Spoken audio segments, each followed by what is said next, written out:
มหาเจนเจือนเจียดขมายถกางใจโยสกขาวเลียโพเวะตี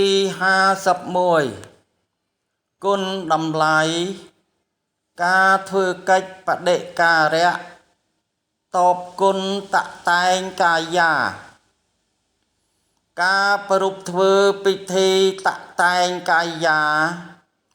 ដោយគ្រឿងគន្ធពិដោមានលៀបម្សៅបាញ់ទឹកអប់ក្រាស់សិតសក់និងឆ្លោះកញ្ចក់ជាដើមគឺសំដៅយកភាពសមរម្យការស្អាតបាតនិងភាពថ្លៃថ្នូររុងរឿងមានសុខភាពល្អប្រពៃគឺតាមបណ្ដាំខណ្ឌស្លាដូនតាជាតិខ្មែរគឺជាកិច្ចបដិការៈតបគុណគោរពជូនដល់